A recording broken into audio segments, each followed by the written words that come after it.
दोस्तों, क्या आपने कभी उस खामोशी को सुना है जो एक तूफान से पहले आती है? आज हम बात करेंगे मे जे रिवर की उस किताब की जिसने महिलाओं की दबी हुई आग को लफ्ज़ों का रूप दिया है। ये कहानी है माया की, और ये सिर्फ एक कहानी नहीं, बल्कि हर उस ख्वाहिश का आईना है जिसे अक्सर बंद कमरों में भी सोचने से डर लगता है। तो चलिए, आज सारी पर्दादारी खत्म करते हैं और डूबते हैं एहसास की उस गहराई में जहां सिर्फ प्लेजर का राज है। शाम का वक्त था। कमरे में हल्की नीली रोशनी घुली हुई थी। माया ने आज अपने फोन को स्विच ऑफ कर दिया था। बाहर की दुनिया से उसका रिश्ता टूट चुका था। वो अपने बिस्तर पर लेटी थी और उसके जिस्म पर जो रेशमी चादर थी वो उसे बहुत भारी महसूस हो रही है। उसने महसूस किया कि कैसे उसकी त्वचा स्किन थोड़ी ठंडी और थोड़ी गर्म हो रही है।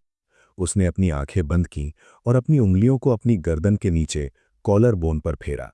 ये स्पर्श इतना धीमा था जैसे कोई तितली फूल पर बैठती है, लेकिन इसने माया के पूरे बदन में एक सिहरन दौड़ा दी।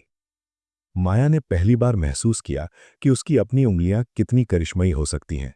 वो धीरे धीरे नीचे की तरफ बढ़ने लगी। उसका हाथ उसके सीने के ऊपर से गुजरा, जहां उसकी धड़कन अब तेज हो चुकी थी। हर एक इंच जो उसकी उंगलियां तय कर रही थीं, वहां एक नई प्यास जाग रही है। ये वो प्यास थी जिसे बरसों से दबाया गया था। उसने अपने होठों को हल्का सा भींचा और एक लंबी सांस ली। कमरे में संदल की खुशबू और उसकी अपनी सांसों की गर्मी मिलकर एक ऐसी फिजा बना रही थीं जहां सिर्फ सुकून था। अब माया का हाथ उसके पेट की नर्म सतह पर था। उसने महसूस किया कि उसकी मांसपेशियां हल्की सी सिकुड़ रही हैं। ये डर नहीं था, ये उस आनंद की आहट थी जो आने वाला था। उसका हाथ अब और नीचे की तरफ सरकने लगा। यहाँ ऑथर ने फिंगर सेक्स और हॉट टच के हर एक मिनट डिटेल को इतना विस्तार दिया है कि आप हर एक हरकत को साफ देख सकते हैं। माया की उंगलियां अब उस जगह पहुंच चुकी थीं जहां से पूरे जिस्म को बिजली के झटके मिलते हैं। उसने पहले हल्का सा दबाव बनाया, फिर धीरे से गोल गोल घूमते हुए उस हिस्से को छेड़ा जो अब पूरी तरह से जाग चुका था। उसके जिस्म में एक अजीब सी हलचल मचने लगी। उसका सिर पीछे की तरफ झुक गया और उसके गले से एक हल्की सी सिसकी निकली। एक ऐसी आवाज जो उसने खुद पहले कभी नहीं सुनी थी। ये आवाज आजादी की थी। वो अपने आप को एक्सप्लोर कर रही थी, बिना किसी शर्म के, बिना किसी साथी के।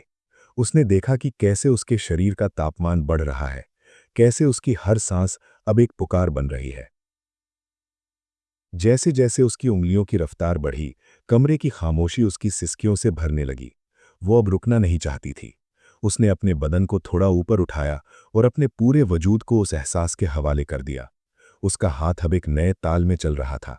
ये वो पल था जहां माया को लग रहा था कि वो हवा में तैर रही है। उसका पूरा बदन पसीने की नन्ही बूंदों से भर गया था, जो रोशनी में मोतियों की तरह चमक रही थी।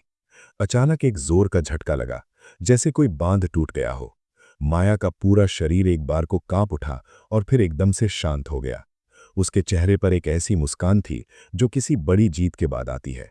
उसने आज जान लिया था कि उसका प्लेजर उसकी अपनी मुट्ठी में है। वो वहां देर तक लेटी रहीं, अपनी धीमी होती धड़कनों को सुनती रहीं। यह द अवेकनिंग का अंत था, लेकिन माया की दास्तान का सिर्फ एक छोटा सा हिस्सा। लेकिन दोस्तों, असली मजा तो तब शुरू होता है जब माया की जिंदगी में एक ऐसे शख्स की एंट्री होती है जो उसे बताएगा कि इंटीमेसी के असली मायने क्या है। क्या माया अपनी इस नई मिलने वाली आज़ादी को उस साथी के साथ बांट पाएगी? क्या होगा जब वो नो टैबू की उस चौखट को पार करेगी जहां कोई लौटकर नहीं आता? माया का ये सफ़र अब और भी ज़्यादा गर्म और ख़तरनाक होने वाला है। अगर आप जानना चाहते हैं कि उसके बेडरूम के बंद दरवाज़ों के पीछे अगले दिन क्या हुआ, तो आपको इंतज़ार करना होगा हमारे अगले पार्ट का, क्योंकि असली तूफ़ान तो अभी आना बाकी है।